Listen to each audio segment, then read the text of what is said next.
And now, one of the biggest questions of life. What happens when it's over? Heaven? Hell? Nothing?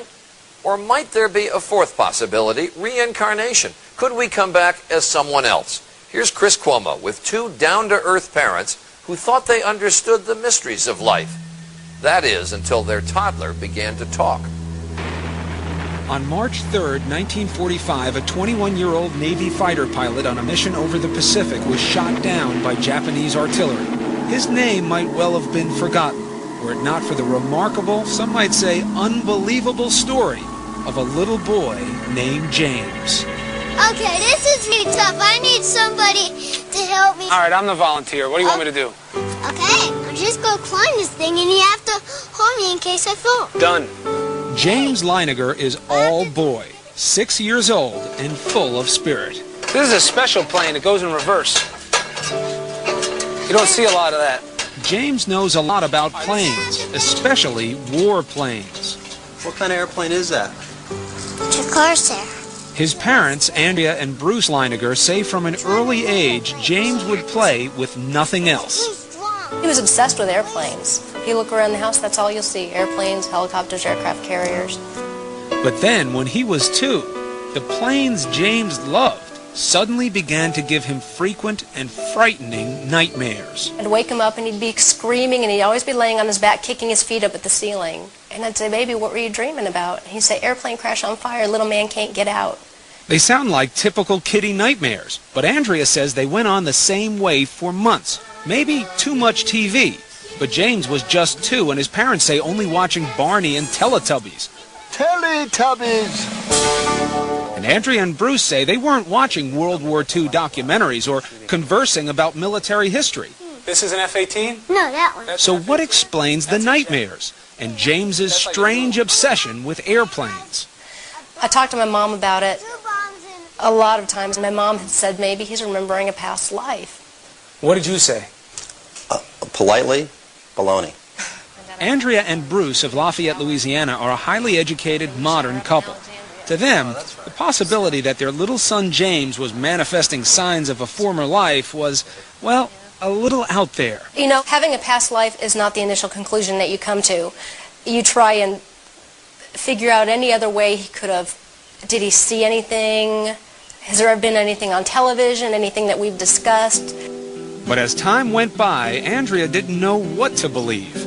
Here's James at age 3, going over a plane as if he's doing a pre-flight check. He would continue to say and do things that were puzzling, like the time his mom bought him a toy airplane. And I said, "Oh, look, there's a bomb on the bottom of it." He said, "That's not a bomb, Mama, that's a drop tank." A drop tank? I'd never heard of a drop tank. I didn't know what a drop tank was. Andrea's mother suggested she look into the work of counselor and therapist Carol Bowman. Bowman has written 2 books, both supporting the proposition that sometimes the dead can be reborn. We are taught from a very early age in this culture, in the Judeo-Christian culture, that reincarnation doesn't exist. Once you observe this in a child, and the evidence is very compelling, you have to open up to another explanation for what is going on. Bruce was deeply skeptical. He said there has to be a logical explanation. I don't believe in past lives. I don't believe in this stuff. But with the violent nightmares recurring 3 and 4 times a week, the Leinigers felt they had to do something. So with guidance from Bowman, they cautiously began to encourage James to share his memories. They say the result was startling. The nightmares immediately started reducing in frequency. He went down from 3 or 4 times a week to maybe 1 a week, 1 every other week. And at that point was when he started to articulate more about these past life memories. Seems normal enough, a little boy improving when his troubles are directly addressed. But Bowman says this is more, that James was forthcoming because this is the age when former lives are most easily recalled. They haven't had the cultural conditioning, the layering over of experience in this life, so that the memories can percolate up more easily. These memories tend to fade between the ages of 5 to 7. His parents say between the ages of 2 and 4, James would reveal extraordinary details about the life of a former fighter pilot. mostly at bedtime, when he was drowsy. Bruce said, "What happened to your plane?" He said, "It crashed on fire." And Bruce said, "Why did your airplane crash?" And he said, "It got shot." And Bruce said, "Well, who shot your plane?" And I'll never forget the look on his face. He went, "The Japanese!" Still, despite these extraordinary stories, Bruce remained dubious. Almost to prove they couldn't be true, he began to piece together the details James was sharing. And what he found, he says, shook him to the core. For in many instances, the stories appeared to match the facts.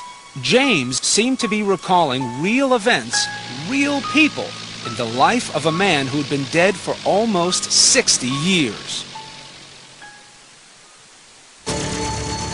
Coming up, a toddler, just 3 years old. So how does he know the pilots from a World War II squadron? It was like, holy mackerel. You could have poured my brains out of my ears. I just couldn't believe it. When Prime Time continues. With each passing month, little James Leiniger seemed to be peeling back memories of a past life. Ooh, May. Vivid memories that scared and astonished his parents. Bruce had always said, "What kind of plane did you fly?" And he said, "A Corsair." Yeah. He said a Corsair? He said the word Corsair. Yeah. Not only did James remember flying a Corsair, he demonstrated knowledge of the plane's peculiarities, like the time he was flipping through a book about planes when he was 4. And he got to the Corsair and he said, "That's a Corsair." And he goes, "You know what? They used to get flat tires all the time." In fact, historians and pilots agree that the plane's tires took a lot of punishment on landing. Of course, this is a fact that could easily be found in books or on TV.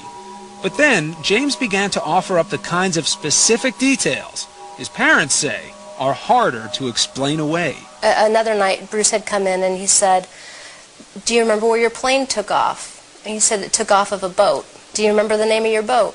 "Natoma." "Do you remember what your name was?" And he'd always say, "James."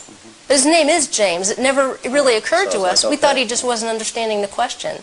So I said, "Do you remember any friends or anyone else that you flew with?" And he said, Jack Larson. Bruce began doing some research. Almost immediately, he discovered that the Natoma was an actual ship, a small aircraft carrier in the Pacific called the Natoma Bay. And Jack Larson, the Navy buddy little James recalled? Well, it turns out there was a pilot named Jack Larson who served aboard the Natoma Bay. In fact, he's alive and well and living in Arkansas. And it was like, holy mackerel. I mean, really, you could have poured my brains out of my ears. And I just couldn't believe it. And there were more clues. Around this time, James began signing crayon drawings and other artwork, James 3. One day I asked him why he's calling himself James 3. Well, it's because I'm the third James. And every once in a while you ask him that today, and he'll still say the same thing. And one day, while leafing through a new book about the Battle of Iwo Jima, Bruce turned to an aerial photo of the Pacific Island. James was seated nearby. He pointed to it and he goes, "Daddy, that's where my airplane was shot down." And I said, "What?" "That's my airplane got shot down there, Daddy." And I just went blank. I couldn't say anything.